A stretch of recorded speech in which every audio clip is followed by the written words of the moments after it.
President Xi Jinping गायब हो चुके हैं और उनके सबसे नजदीकी वफादार पॉलिटिशियंस एक के बाद एक मारे जा रहे हैं और कितनों को तो मजबूरन रिजाइन करवाया जा रहा है। Army generals that have been linked to Xi Jinping have either been removed or have been sidelined. General He Weidong, Vice Chairman CMC, General Miao Hua, who's the Chief of Political Work, General Lin Xiangjiang, who's the commander of the Eastern Theatre Command, the PLA Rocket Force and also the Western Theatre Command. Xi loyalists have been removed.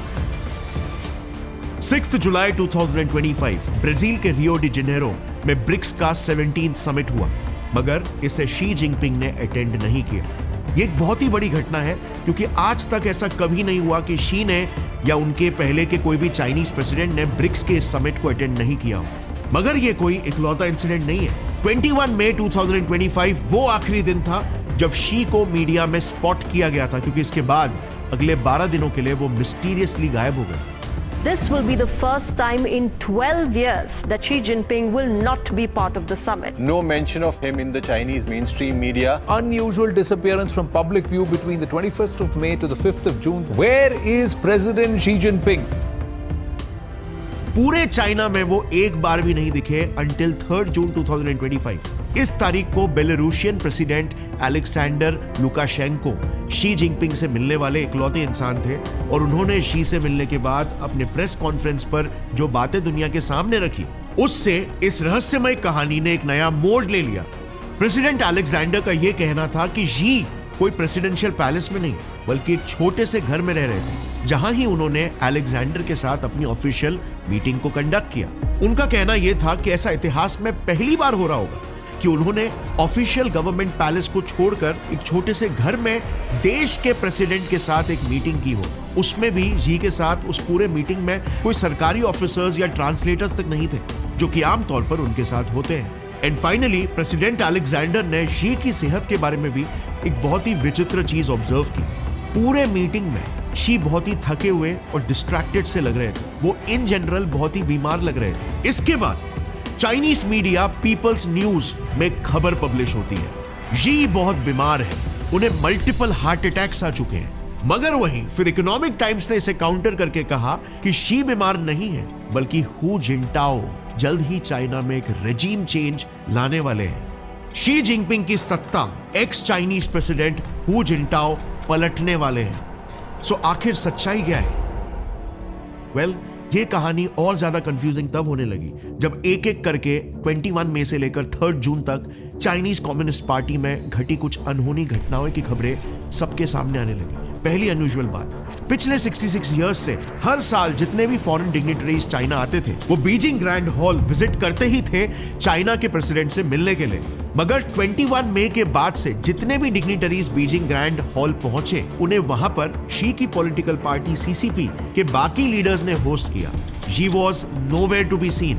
दूसरी बात, Chinese communist party CCP में हर महीने उनके सभी senior leadership की meet होती है, मगर मई 2025 के महीने में सीसीपी की ये मीटिंग कैंसिल हो गई। अब ये काफी फिशी था क्योंकि इसके जस्ट पहले वाले सीसीपी मीटिंग के बाद रिपोर्ट्स ये लीक हुए थे कि उस मीटिंग में डिस्कस हुआ था कि शी जिनपिंग को जल्द ही प्रेसिडेंट की पोजीशन से आउट करने वाले, यानी कि निकालने वाले। सो ठीक इसी मीटिंग के बाद शी जिनपिंग अचानक से गायब कैसे हो गए और सीसीपी की अगली मीटिंग कैंसिल क्यों हुई?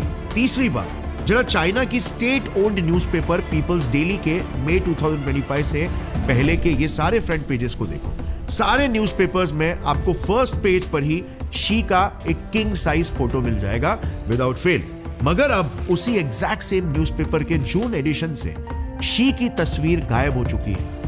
अगेन, शी के अब तक के पूरे 12 साल के रूल में ऐसा पहली बार हुआ है कि पीपल्स डेली ने अपने अखबार में ना तो शी की फोटो और ना ही शी के बारे में कोई भी पॉजिटिव खबर छापी हो।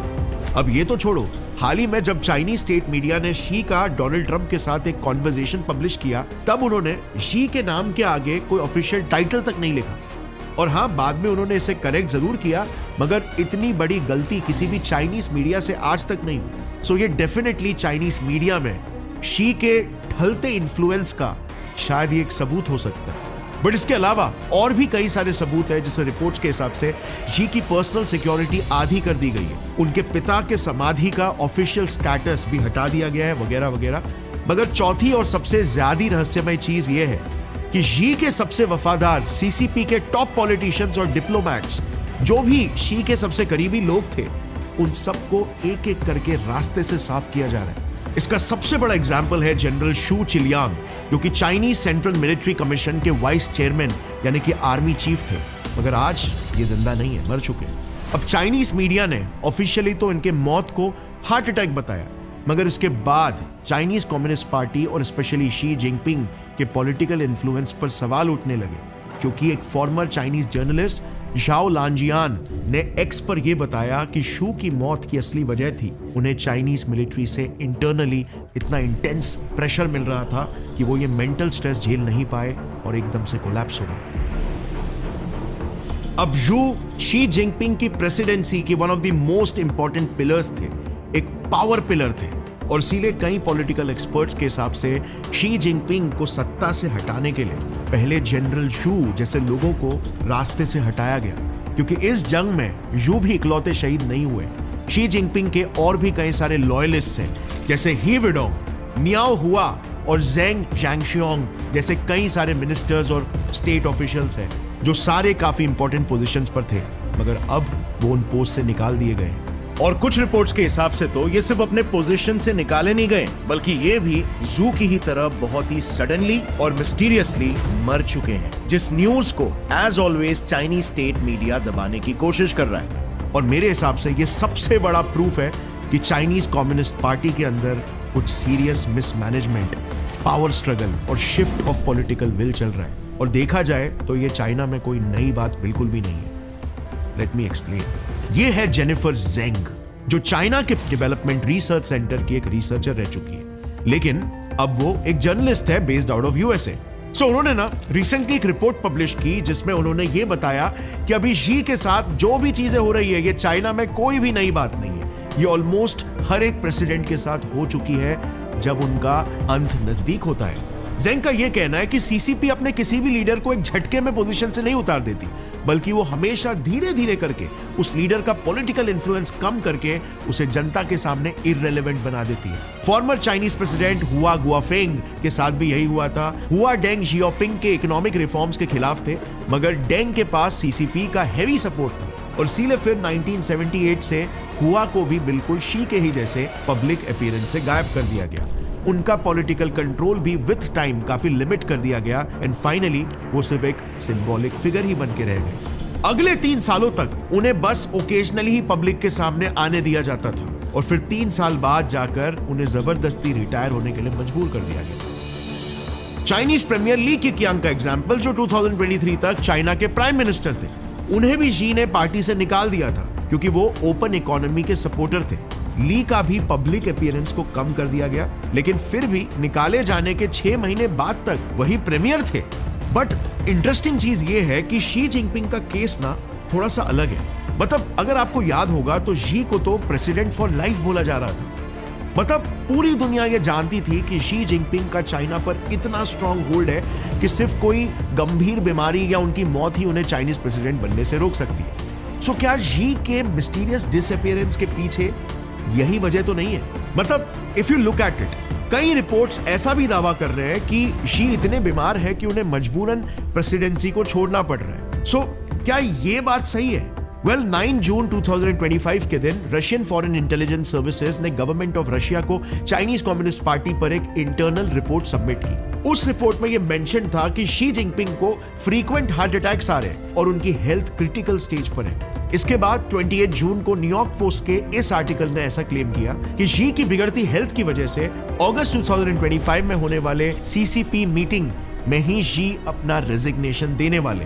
पीपल्स न्यूज ने भी सिमिलर रिपोर्ट ही पब्लिश की कि मई मंथ के एंड में 2 हफ्तों के लिए शी गायब हो गए थे, क्योंकि उनकी तबीयत बहुत ही खराब हो गई। इस न्यूज़पेपर ने तो ये तक कह दिया कि शी की हेल्थ की वजह से अब उनकी पार्टी सीसीपी में एक मैसिव पावर स्ट्रगल शुरू हो चुका है इस बात को लेकर कि अगला प्रेसिडेंट कौन बनेगा। और मैंने तो आपको सिर्फ 1-2 रिपोर्ट्स ही बताए, लेकिन आप एक सिंपल से गूगल सर्च भी कर लोगे ना, तो आपको ऐसे अनगिनत न्यूज रिपोर्ट्स मिल जाएंगे जो दावा कर रहे हैं कि हाँ, जी is critically ill.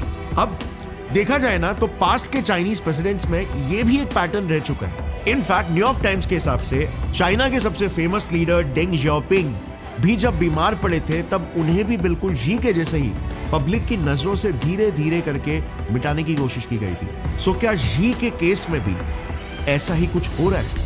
Well, it seems highly unlikely, क्योंकि 8 जून की ये तस्वीर को देखो। जी अपने जनरल यू के फ्यूनरल के लिए गए थे, जिसमें वो फिजिकली काफी फिट लग रहे हैं। मतलब रशियन रिपोर्ट्स ने तो डायरेक्टली ये क्लेम कर दिया कि जी को मल्टीपल हार्ट अटैक्स आ चुके हैं। जैसे ये भी एक रिपोर्ट देखना जिसमें ये लिखा हुआ है शी को एक स्ट्रोक आ चुका है। सो अगर ये सब सच है तो इस हादसे के बस कुछ ही दिनों बाद शी बिल्कुल एक नॉर्मल हेल्दी इंसान जैसे कैसे चल पा रहे हैं, वो भी विदाउट एनी फिजिकल सपोर्ट या व्हीलचेयर। और इसीलिए टू बी ऑनेस्ट, शी को कोई जानलेवा बीमारी है जिस वजह से वो 12 दिनों के लिए मिसिंग इन एक्शन थे। ये बात बिलीव करना मुझे थोड़ा सा मुश्किल लग रहा है। हाई चांसेस है कि ये या तो कोई फेक न्यूज है या फिर चाइनीज मीडिया का प्रोपेगेंडा है। और इसीलिए अब जो नेक्स्ट मोस्ट लॉजिकल रीजन मुझे लग रहा है वो ये है कि चाइना में कोई बहुत बड़ा पॉलिटिकल कू हो रहा है, यानी कोई राइवल पॉलिटिशियन चाइना में एक रेजीम चेंज लाना चाहता है। लेकिन सवाल ये है कि कौन और आखिर क्यों? साल 2013 शी जिनपिंग चाइना के 7वें प्रेसिडेंट बने, लेकिन शी की प्रेसिडेंसी बाकी सारे प्रेसिडेंट से बहुत ही अलग थी। इन्होंने पावर में आते ही बरसों पुराने सिस्टम्स को बदलकर पावर को कंप्लीटली सेंट्रलाइज करवा दिया, यानी कि अपने कंट्रोल में लेना शुरू कर दिया।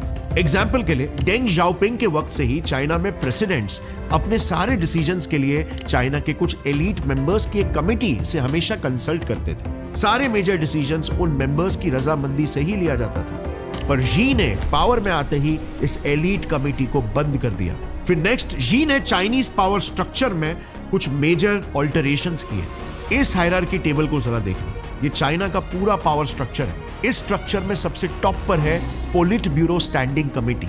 इस स्टैंडिंग कमेटी को बिल्कुल ऐसा ही समझो जैसे हमारे यहाँ पर पीएम और कैबिनेट मिनिस्टर्स होते हैं, वैसे ही उनके देश में पोलिट ब्यूरो स्टैंडिंग कमेटी के अंदर प्रेसिडेंट और 6 मेंबर्स होते हैं जो मिलकर पूरे देश को कंट्रोल करते हैं। अब जैसे ही शी पावर में आए, उन्होंने इस स्टैंडिंग कमेटी के की पोजीशंस में अपने सारे लॉयल बंदों को प्लेस कर दिया। नेक्स्ट, चाइनीज आर्मी पर भी अपना पूरा कंट्रोल पाने के लिए शी ने चाइनीज सेंट्रल मिलिट्री कमीशन के वाइस चेयरमैन के पोस्ट पर अपने लॉयलिस्ट शू चिलियांग को प्लेस कर दिया, क्योंकि जाहिर है चाइना जैसे कम्युनिस्ट रजीम में ये एक बहुत ही स्ट्रेटेजिक पोजीशन है, ये एक्चुअल हार्ड पावर है। मतलब इसी मिलिट्री कमीशन का वाइस चेयरमैन पूरे चाइनीज मिलिट्री को अब कमांड करने लगेगा।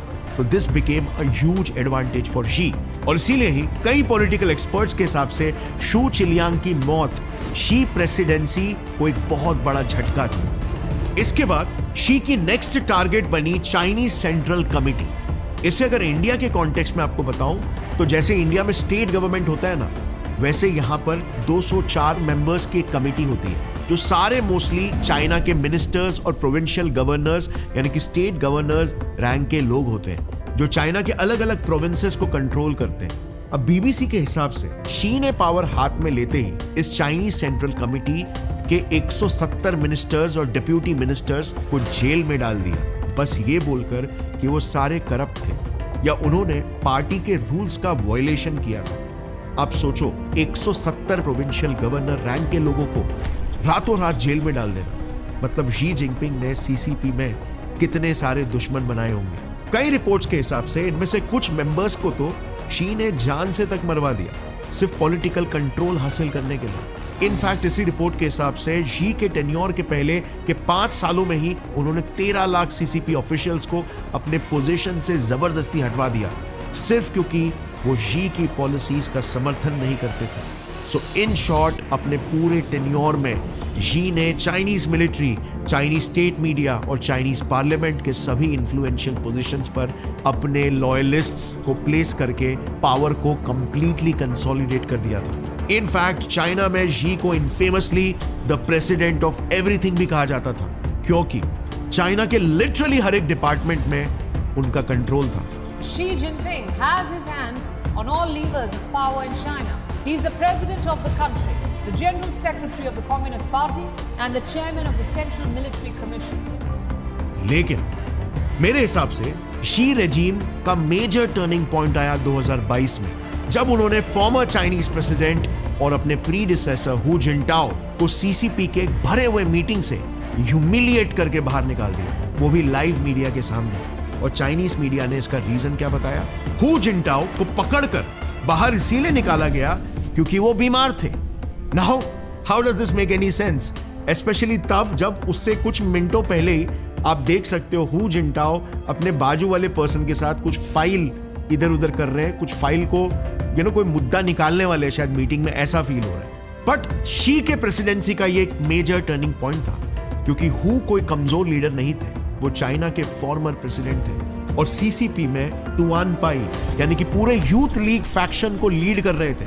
मतलब शी ने ऐसा करके सिर्फ एक अकेले लीडर से नहीं बल्कि एक पूरे पॉलिटिकल फैक्शन से ही दुश्मनी मोड़ ली, और वो भी एक इन्फ्लुएंशियल फैक्शन से, एक ऐसा फैक्शन जो चाइना का भविष्य है, क्योंकि टुआन पाई यानी यूथ लीग फैक्शन वही लोग थे जो हु जिनटाओ के टाइम इतने पावरफुल थे, जिस वजह से हु जिनटाओ पावर में आ पाए। इनकी आइडियोलॉजी शुरुआत से ही काफी मॉडरेट थी, ये हमेशा सेंट्रलाइज पावर के अगेंस्ट थे और इसीलिए ये अपने आप को रिफॉर्मिस्ट मानते थे, जो चाइना में बदलाव लाना चाहते थे। और उन्हें by the way by all rights मौका मिला भी था। जैसे ही शी जिनपिंग ने सीसीपी और चाइनीज मिलिट्री पीएलए के अंदर मेंबर्स को रिप्लेस करना शुरू कर दिया, जैसे ही शी प्रेसिडेंसी ने चाइना में सारा पॉलिटिकल पावर अपने अंदर कंसोलिडेट करना शुरू कर दिया, वैसे ही हु जिनटाओ और उनके टुआन पाई फैक्शन ने इसके खिलाफ एक रेजिस्टेंट मूवमेंट स्टार्ट कर दिया। और फिर आया जून 2025, शी जिनपिंग की पावर विजिबली कमजोर होने लगी, मीडिया से वो गायब होने लगे, कोई मीडिया कवरेज नहीं कर रहा। और तब एक शॉकिंग रिपोर्ट सामने आती है। न्यूयॉर्क पोस्ट और जापान फॉरवर्ड जैसे ग्लोबल आउटलेट्स ने ये लिखा कि हु जिनटाओ और दूसरे पुराने नेता अब गेम को कंट्रोल कर रहे हैं। चाइना में बैक चैनल से सब कुछ यही लोग चला रहे हैं। इसके बाद मिलिट्री के अंदर शी के कुछ पावरफुल जनरल्स हटा दिए गए और नए लोग आए जिन पे हु का इन्फ्लुएंस था। रिपोर्ट्स के हिसाब से इवन शी के फादर के नाम से मुजोलियम का ऑफिशियल स्टेटस हटा दिया गया। वो सब भी इसी तरफ इशारा कर रहे हैं कि हु साइलेंटली बदला ले रहे हैं। इसी दौरान शी के एब्सेंस में एक धमाका हुआ। हु जिनटाओ और उनके साथियों ने मिलकर एक ओपन लेटर सीसीपी के हेड ऑफिस को भेजा। ये लेटर एक तरह से एक नो कॉन्फिडेंस वोट था, जिसमें लिखा हुआ था कि शी की पर्सनालिटी, उसका इकोनॉमिक और डिप्लोमेटिक फेलियर चाइना को डुबा रहा है और पार्टी को इस पर अर्जेंटली एक्शन लेना चाहिए। ऐसा ओपन चैलेंज चाइना के इतिहास में बहुत ही रेयर है और इसीलिए अब कई सारे एनालिस्ट के हिसाब से ये चाइना में एक रेजीम चेंज ला सकता है। मगर अब सवाल ये है कि शी जिनपिंग को रिप्लेस कौन करेगा? वेल, इस रेस में अब कुछ पावरफुल नाम सामने आए हैं। सबसे पहला नाम है वांग यांग, एक टेक्नोक्रेट जो पहले सीसीपी के टॉप पोस्ट में रह चुके हैं। 2018 में तो ये पोलिट ब्यूरो स्टैंडिंग कमेटी के मेंबर भी थे, जिनकी सोच भी हु जिनटाओ जैसे ही रिफॉर्मिस्ट है। लेकिन 2022 में शी ने उनको जबरदस्ती रिटायर करवा दिया था, जबकि वो एक टर्म के लिए बिल्कुल एलिजिबल थे। अब क्योंकि ये शी के बाद के सभी पोटेंशियल प्रेसिडेंशियल कैंडिडेट्स में से सबसे सीनियर मेंबर है, इसीलिए कई सारे रिपोर्ट्स के हिसाब से शी के फॉल के बाद वांग यांग अपना कमबैक कर सकते हैं। दूसरा नाम है Hu Chunhua, youth league faction के स्ट्रॉन्ग लीडर और हु जिनटाओ के क्लोज एलाय। 2018 तक ये बोला जा रहा था कि हु चुनहुआ ही चाइना के अगले प्रीमियर बनने वाले, लेकिन जैसे ही उन्हें प्रीमियर इलेक्ट करने के दिन नजदीक आए, शी जिनपिंग ने उनका नाम कैंडिडेट लिस्ट से ही हटा दिया। ये वही इंसिडेंट था जिसके बाद हु जिनटाओ को 2022 के कांग्रेस से पब्लिकली ह्यूमिलिएट करके निकाला गया। मगर अब शी जिनपिंग के फॉल के बाद अब इनका नाम वापस से सामने आ रहा है, क्योंकि अगर सक्सेशन हायरार्की को देखेंगे ना, तो 2022 में अगर हु प्रीमियर बन जाते तो शी के बाद चाइना का नेक्स्ट प्रेसिडेंट वही बनते। ऊपर से वो इंटरनल पॉलिटिक्स और गवर्नेंस के माहिर खिलाड़ी तो है ही, मगर पार्टी के अंदर उनका एक स्ट्रॉन्ग होल्ड भी है और सबसे बड़ी बात, उन्हें हु जिनटाओ का फुल सपोर्ट है। और तीसरा सबसे प्रोमिनेंट नाम है जनरल ज़ैंग यूक्शिया। ये चाइना के सबसे टॉप मिलिट्री ऑफिसर हैं और सेंट्रल मिलिट्री कमीशन के वाइस चेयरमैन भी। अब वैसे तो ज़ैंग शी के ही एक रिश्तेदार हैं, लेकिन कई सोर्सेस के हिसाब से अब चाइना में असली पावर भी ज़ैंग यूक्शिया के हाथ में ही है और इसीलिए शी के बाद ये भी प्रेसिडेंसी के लिए एक स्ट्रॉन्ग कंटेंडर हो सकता है। अब इस चीज पर थोड़ा सा गौर करना आप, जब भी एक डिक्टेटरशिप गिरती है तो सिर्फ एक इंसान नहीं गिरता बल्कि एक पूरा सिस्टम कोलैप्स हो जाता है। और अगर शी जिनपिंग जा रहे हैं तो सवाल सिर्फ यही नहीं है कि चाइना का अगला लीडर कौन बनेगा, सवाल यह भी है कि अब चाइना किस दिशा में जाएगा। क्या ये ट्रांजिशन पीसफुल होगा? क्योंकि आज लगता तो ऐसा है कि चाइना के अंदर एक ऐसी लड़ाई चल रही है जो दुनिया से छुपाई जा रही है, क्योंकि चाइनीज मीडिया तो हमेशा वही दिखाती है जो सरकार चाहती है। तो आखिर यहां पर असली सच्चाई क्या है? ये सब तो हमने सिर्फ जितना भी हम रिसर्च कर सकते थे वो सारे दिशाओं में रिसर्च करके हम स्पेक्यूलेट ही करने की कोशिश करते हैं। असली सच्चाई जो कुछ भी होगी वो सभी के आंखों के सामने बहुत जल्दी आ जाएगी।